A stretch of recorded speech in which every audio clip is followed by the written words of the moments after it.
आज की press conference का पहला मुद्दा है 22 दिसंबर 2022 को आदिवासी संगठन अभियान की तरफ से राष्ट्रीय नहीं अंतर्राष्ट्रीय स्तर पर हम लोग आस्था भाषा जीतकर महा अर्थात मातृभूमि मातृभाषा विजय दिवस का बहुत भव्य समारोह रांची के मोराबादी मैदान में कर रहे हैं। उसमें भारत के 5 संताली भाषा भाषी राज्य झारखंड, बंगाल, बिहार, उड़ीसा, असम के अलावे नेपाल, भूटान, बांग्लादेश से भी लाखों लोग आएंगे। उस समारोह में हम लोगों ने भारत के माननीय प्रधानमंत्री नरेंद्र मोदी जी को मुख्य अतिथि रूप में आमंत्रित किया है। अभी तक उनकी स्वीकृति नहीं मिली है, लेकिन भाजपा आरएसएस के बड़े लोगों के साथ हमने बातचीत की है, वो आ भी सकते हैं, क्योंकि इससे हो सकता है उनका राजनीतिक जो एजेंडा है उसको कुछ बल मिले और हमको आदिवासी अस्तित्व पहचान हिस्सेदारी का जो हमारा एजेंडा है इसको भी बल मिलेगा। तो उसमें कल ही हम लोग भोगनाडी गांव गए थे और सिद्धू मुर्मू के वंशज कपरा मुर्मू जो रामेश्वर मुर्मू की विधवा पत्नी है और बिटिया मुर्मू जो सबसे वृद्ध महिला है, उनको 22 दिसंबर 2022 रांची आने के लिए आमंत्रण दिया। उन्होंने स्वीकार किया। बिरसा मुंडा के वंशज 1 दिसंबर को उनके गांव उलीहतु गए थे, तो वहां पर सुखराम मुंडा और उनके पुत्र कान्हू मुंडा से भी बातचीत हुई, वो भी वहां आएंगे। तो ये पहली बार एक बड़ा महोत्सव कहिए, बड़ा भव्य समारोह कहिए, आदिवासियों के विरासत को, उनके शहीदी को, उनके बलिदान को, संघर्ष को अंग्रेजों के खिलाफ उसको स्थापित करने का एक राष्ट्रव्यापी विश्वव्यापी कार्यक्रम हम लोग 22 दिसंबर 2022 को रांची में करेंगे।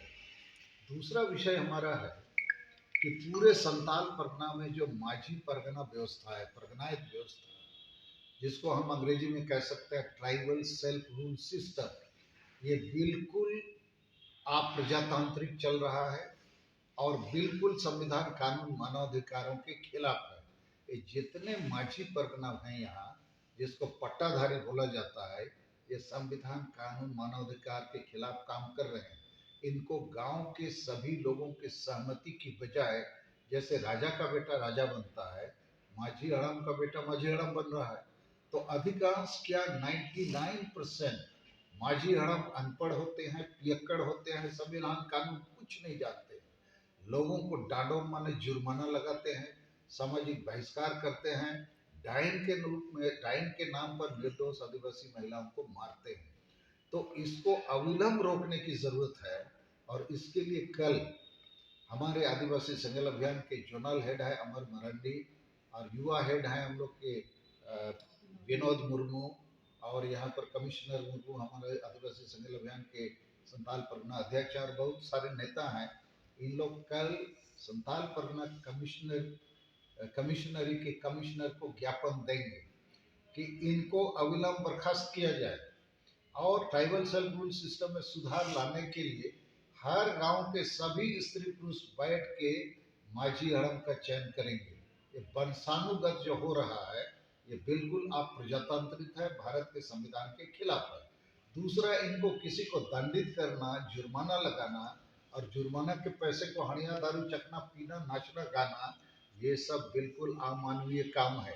इसको भी बंद करना है। डाइन के नाम पर लोगों को मारना पीटना भी बंद करना है।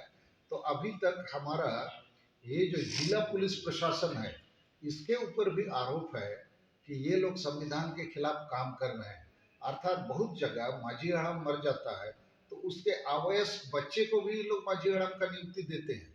तो भारत देश के संविधान और क्रियाकलाप में 18 साल से नीचे का आदमी तो अवयस्क है, वो वोट नहीं दे सकता है, वो कानूनी उत्तराधिकारी नहीं बन सकता है, तो उसको भी लोग बना देते हैं। क्यों नहीं? वो पट्टा माझी है।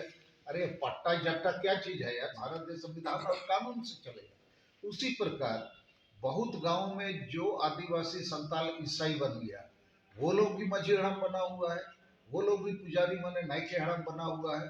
तो जो आदमी धर्म बदल गया वो तो आदिवासी रहा नहीं, वो कोई और वासी बन गया। तो वैसे लोगों को भी इन लोग चलाए हुए हैं। हम लोग इसका विरोध करेंगे। तीसरी बात इस मामले पर, अभी 1 महीना पहले साहेबगंज जिला के पतना जगह में मुख्यमंत्री जी खुद गए थे माझी परगना सम्मान समारोह किए और वहां उन्होंने घोषणा किया कि आप लोगों को जो मानदेय महीना में 1,000 मिल रहा है, हम ज्यादा 1,000 देंगे। तो हम लोग इसका भी विरोध कर रहे हैं। वो गैर कानूनी काम के लिए वो मानदेय बढ़ाना चाहते हैं। हमारा कहना है माझी परगना को गांव के लोग सर्वसम्मति से जनतांत्रिक तरीके से चुने, तब उनको मानदेय 1,000 नहीं, महीना 10,000 दीजिए, लेकिन संविधान कानून का निर्वहन होना चाहिए। इस पर हम लोग अविलंब हस्तक्षेप करेंगे। कल ही ज्ञापन दिया जाएगा और इसके लिए हम लोग आंदोलन करेंगे। जरूरत पड़ा तो हम लोग एफआईआर भी दर्ज कर सकते हैं और माननीय हाईकोर्ट या सुप्रीम कोर्ट में भी इस मामले को हम लोग केस के रूप में दायर कर सकते हैं। तो ये दूसरा मुद्दा है हमारा। तीसरा मुद्दा है